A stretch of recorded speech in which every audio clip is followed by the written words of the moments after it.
E aqui a gente precisa, inclusive, também elogiar o Gonê. Talvez o Gonê possa ganhar o próximo prêmio Camões, ou talvez algum prêmio do Oscar, né, o roteiro, ou qualquer coisa do gênero. Tá, nesse âmbito da fantasia, está muito bem feito. O americano tem em vigor um Stranger Act para quem pratica crime contra os Estados Unidos da América. Então é perigoso você atentar contra a soberania americana e achar que nada vai acontecer com você. Fala pessoal, sejam bem-vindos!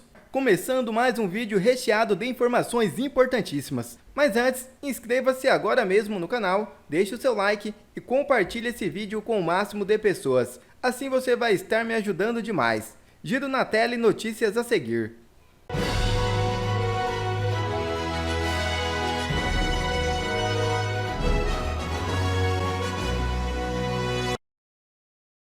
Ministros do STF criticam decisão de Moraes e querem julgamento de Bolsonaro no plenário, diz Folha de São Paulo.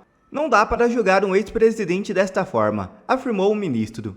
A decisão de Alexandre de Moraes de levar ao julgamento de Jair Bolsonaro por tentativa de golpe de Estado à primeira turma do Supremo Tribunal Federal gerou forte insatisfação entre outros magistrados da Corte. Para esses ministros, o caso tem grande importância e repercussão nacional e, por isso, deveria ser analisado pelo plenário completo, com todos os 11 ministros, em vez de apenas 5 integrantes da turma. A informação é do jornal Folha de São Paulo. A primeira turma do STF é formada por Alexandre de Moraes, Flávio Dino, Cristiano Zanin, Carmen Lúcia e Luiz Fux. Nos bastidores, magistrados descontentes acreditam que Moraes optou por essa via para evitar debates mais amplos e divergências que poderiam surgir no plenário, especialmente de ministros indicados por Bolsonaro, André Mendonça e Cássio Nunes Marques. Se o caso de Bolsonaro fosse ao plenário, a condenação dificilmente seria evitada, mas poderia não ser unânime, o que colocaria Moraes sob maior escrutínio e exposto a discordâncias públicas. E em menos de 24 horas após a denúncia contra Bolsonaro, Alexandre de Moraes vira alvo de ação judicial da Rumble e empresa de Donald Trump. A ação judicial questiona se o magistrado violou a soberania americana ao ordenar o banimento global do jornalista Lando Santos. A ação coloca em choque o sistema judicial brasileiro e a nova administração Trump, que tem demonstrado interesse em proteger empresas de tecnologia americanas contra regulações estrangeiras que considera abusivas. O CEO da Rumble, Chris Pavlovski, criticou publicamente Moraes e afirmou que a plataforma não cumprirá suas ordens. Abre aspas. A Rumble não cumprirá suas ordens ilegais. Em vez disso, veremos você no tribunal. Fecha aspas. A disputa pode escalar um novo capítulo das tensões entre o judiciário brasileiro e setores conservadores dos Estados Unidos, onde figuras ligadas a Trump já vinham criticando as decisões de Moraes e o que chamam de censura no Brasil. A tensão pode crescer ainda mais caso o governo Donald Trump decida tomar medidas diretas contra o Brasil, como sanções econômicas ou restrições a empresas brasileiras que operam nos Estados Unidos. Macron, a gente já entendeu que o jogo é jogado e Alexandre de Moraes não vai passar ileso diante de tudo o que fez e ainda está fazendo, Macron. Alexandre de Moraes poderá ser julgado e condenado nos Estados Unidos, algo que acredito ser questão de tempo, e ao contrário da denúncia feita pela PGR, essa denúncia feita nos Estados Unidos tem materialidade, ela tem fatos comprovados de perseguição e de censura. Então eu acredito, essa denúncia está correndo na Flórida, né? Um estado que respeita a lei, ao contrário do Brasil aqui, que se cria uma narrativa totalmente fantasiosa para perseguir alguém. E eu vejo, Pitoli, que lá nos Estados Unidos, se o Alexandre de Moraes pisar, provavelmente ele não volte ao Brasil, né? A gente teve uma reportagem da própria Veja dias atrás, onde conselheiros do Lula disseram a Alexandre que seria interessante ele não viajar para os Estados Unidos sob o risco de não voltar, de ficar preso lá, pelos crimes que cometeu aqui no Brasil. A gente tem hoje, além dessa ação agora noticiada pelo João, a gente tem que lembrar também a vinda do Vaca aqui da OEA. Ficou muito claro para mim, eu acho que a gente pode externar isso, e depois ouvir aí o doutor Olavo, sobre essa vinda do Vaca. Primeiro que eu acho que se a Kamala tivesse ganho a eleição americana, nunca a OEA estaria no Brasil, fazendo o trabalho que fez. Em segundo ponto, a gente tem que lembrar que o próprio Vaca, ele tem um histórico mais à esquerda. Quando a OEA manda esse representante, basicamente ela blinda qualquer tipo de relatório do tipo, é um relatório, né, baseado em ideologia. Não, ele tem lá o seu histórico mais à esquerda, então se vier um relatório muito forte contra o que aconteceu aqui no Brasil, esse argumento também não vai poder ser usado. E em terceiro, eu acredito, Pitólio, Olavo e ouvintes, que esse relatório ele vai servir também para embasar a ação do governo americano de Trump contra o Brasil, contra essa censura que a gente vive aqui na nossa nação. E aí a gente tem outros pormenores, como essa ação agora na Flórida contra o ministro Alexandre de Moraes. Então vai se minando esse caminho de censura que foi promovido nos últimos anos no Brasil. E como tu bem falou no início da tua frase, eu tenho também absoluta certeza que Alexandre de Moraes, quando fez o que fez, jamais imaginava que Donald Trump seria presidente dos Estados Unidos e que ele responderia pelos seus crimes. E, sinceramente, é isso que vai começar a acontecer em breve. É o tal efeito Lourão. Esse efeito Lourão já começou a preocupar alguns. Imagina você ter um super salário na República, você ter a sua família muito bem de vida, muito tranquila, e você não poder sair do país para visitar outro lugar, porque, de repente, uma sanção norte-americana caça o seu visto. Não deixa você entrar em lugar nenhum. Ou então pode programar lá qualquer tipo de sanção, dependendo do lugar, do país que você for visitar. Pode ter um acordo com o americano e você ser vítima, ou seu familiar ali ser vítima de uma sanção norte-americana. Não estamos longe disso. Quando se trata de crime contra a soberania americana, a parada é seríssima. É seríssima. O americano tem em vigor um Stranger Act para quem pratica crime contra os Estados Unidos da América. Tem. Esse ato vale, está valendo, é válido. É de 1798, parece, e está em vigor. Ainda está funcionando, vale esse ato. Então é perigoso você atentar contra a soberania americana e achar que nada vai acontecer com você. O Supremo Tribunal Federal, a gente já insistiu aqui, exagerou na dose dessa história toda, embarcou no espírito de vingança de Lula. Na verdade, quem promoveu o espírito de vingança não foi nem Lula nem o Supremo, foi o sistema de poder no Brasil que está acima de todos eles. Essa turma promoveu a vingança, quando deveria ter promovido o quê?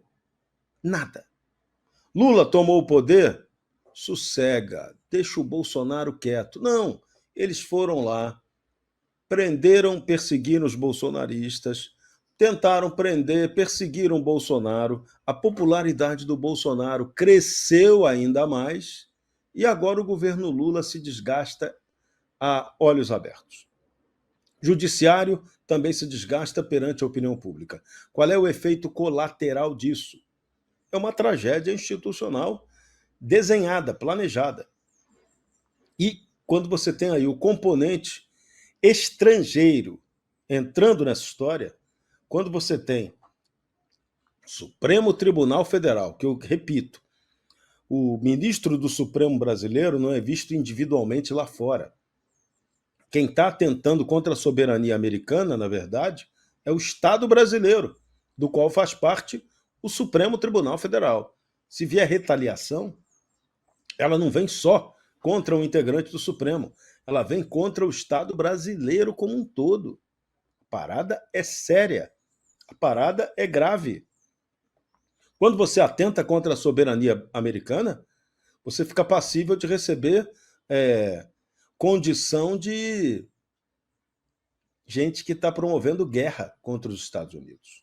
É sério, isso não é historinha do Boitatá, isso é um dado real. E nessa história aí do indiciamento, a gente tem um outro complicador. Um dos indiciados ali é o neto do general Figueiredo, um economista e jornalista conhecido como Paulo Figueiredo, né? Que já tem gente que brincou que ele é o Piu-Piu, né? Porque o Piu-Piu era o inimigo do Frajola. Eu não sei quem é o Frajola, mas disseram que o Paulo Figueiredo era o piu-piu. E aí o bicho está pegando. Está pegando. E você atacar alguém que está lá fora, com cidadania americana, você também está atentando contra os Estados Unidos. Esse é um detalhe que não pode ser esquecido nessa denúncia aí do Procurador-Geral da República. O Paulo Figueiredo é brasileiro, mas ele também é cidadão norte-americano. Então você está atentando contra um cidadão norte-americano que fez denúncias de violações de direitos humanos, de direitos fundamentais no Brasil. Olha a complexidade dessa história, caramba! Por que deixaram isso chegar nesse ponto? Nós estamos num ponto agora que não tem mais retorno. Como é que vai consertar agora? Dizer, não foi bem assim, vamos voltar atrás, vamos pacificar. Ou então, como já tem malandro pensando aqui, olha, como o ministro Alexandre aparece como protagonista, então vamos arrebentar o ministro Alexandre para salvar os outros ministros. É isso. É isso. Quando começa a vazar na imprensa amiga, né, que tem um descontentamento contra o ministro Alexandre, desconfiem disso. Isso é gente que está ali com medo e que já está apontando o caminho. Ó, vamos detonar o Alexandre, e aí só ele sendo detonado, todo mundo vai esquecer dos problemas do Lula enquanto estiver focado no Alexandre. E aí atacou o Alexandre, ele é o único punido e o resto fica todo mundo numa boa. É esse o plano do Cebolinha? Para tentar invadir a área da Mônica? É isso? Olha que se for, vai ganhar o prêmio Nobel de burrice. Se é que, né, vai ser criado esse prêmio, mas merecia.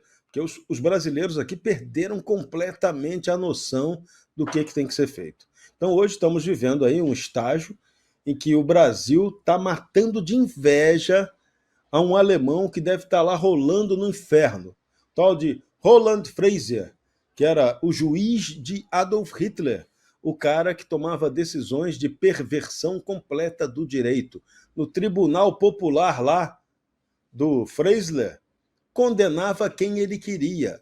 Teoria do domínio do fato. Você está acusado. Acusado de quê? Não interessa. Está acusado, está condenado e vai para o fuzilamento. Aqui no Brasil não está fuzilando, mas está assassinando a reputação do sujeito que é perseguido. Então, nós não podemos aceitar esse tipo de coisa. Isso poderia ter sido evitado se o parlamento brasileiro, se o Senado brasileiro tivesse um mínimo de moral, compostura, seriedade, coragem, tudo isso estaria evitado. Tudo isso estaria evitado. Se a gente aqui tivesse um pouco mais de sabedoria política, jamais teria aprovado uma lei do Estado Democrático de Direito que se sabia, ela foi feita para perseguir os bolsonaristas, o planejamento era esse. Se aqui fosse um lugar sério, jamais alguém que foi condenado por corrupção teria sido descondenado para poder voltar a disputar a presidência da República. Podia ser qualquer um menos esse cara que está aí hoje perdido no espaço, não sabe o que está fazendo ali com a caneta mágica de presidente da República. Está perdido. O atestado de óbito dele já foi assinado numa cartinha ante advogado Antônio Carlos de Almeida Castro, o Cacai, amigo de Zé Dirceu. Então, olha, o Brasil não sabemos aonde vai parar com tanta confusão que está vindo aí. Então, de novo, se o Instituto de Meteorologia disse que vai ter tempestade aqui em São Paulo, a de lá de Brasília, na Praça dos Três Poderes, parece que vai ser muito pior. Dentro dessa narrativa quixotesca do PGR, aqui a gente precisa, inclusive, também elogiar o Gonê. Talvez o Gonê possa ganhar o próximo prêmio Camões, ou talvez algum prêmio do Oscar, né, o roteiro, ou qualquer coisa do gênero. Tá, nesse âmbito da fantasia está muito bem feito. No âmbito jurídico é que é inepta, como eu mencionei anteriormente. Agora, seja como for, o próximo passo jurídico é E eu dizia do ministro Moraes, porque o ministro Moraes, dentro dessa narrativa, ele é a vítima. Pô, tentaram supostamente matar essas pessoas, inclusive os ministros. Como é que ele pode, então, julgar um crime do qual ele seria vítima? Ele é o relator, ele não é nenhum dos ministros. E daqui a pouco a gente tem que olhar para os outros ministros que estão para serem pares do ministro Moraes. É o seguinte, e o Dino? Quando o Dino tiver de avaliar essa questão, será que ele vai se julgar suspeito? O Dino era ministro da Justiça quando o dia 8 ocorreu. Ele participou até de um documentário que foi publicado e foi divulgado, etc. Diz ele que foi um dos salvadores ali da pátria, né, literalmente. Então, como é que ele pode participar da salvação da pátria e do julgamento daqueles que, em tese, corromperam a pátria? Então, assim, está tudo errado. Está tudo errado do início, no meio. O que começa errado, né, termina errado. Como diz o ditado e a música do Tchan, pau que nasce torto nunca se endireita. Não tinha uma música, acho que não sei se é da época dos nossos ouvintes.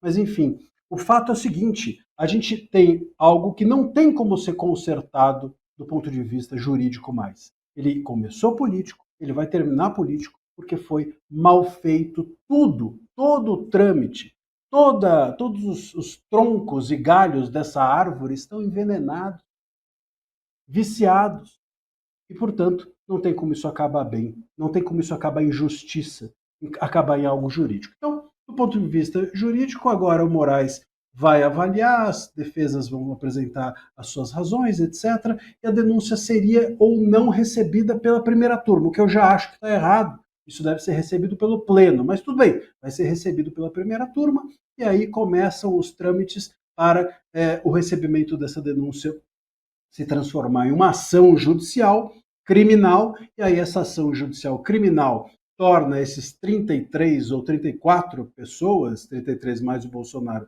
réus, e aí a gente tem o trâmite normal de um processo judicial criminal. É como se a gente agora estivesse numa fase, inquisitória, ou seja, como se fosse um inquérito, e agora a gente vai entrar numa fase pré-processual, e aí o STF vai tornar essa fase pré-processual processual, e aquilo segue como qualquer processo, em que há testemunhas a serem ouvidas, há provas a serem apresentadas, e etc, etc, etc. Do ponto de vista político é que a gente não sabe qual vai ser a próxima cartada de quem quer que seja dos ministros, seja de Bolsonaro. Bolsonaro está de olho na possibilidade de que ele se torne elegível no ano que vem. Parece claro que os ministros e parte aí da sociedade aliada a essa visão dos ministros não quer isso nem a pau. Como é que vai ser? Isso a gente não sabe. Agora, o Moraes está sendo investigado lá fora, vai ser processado lá fora.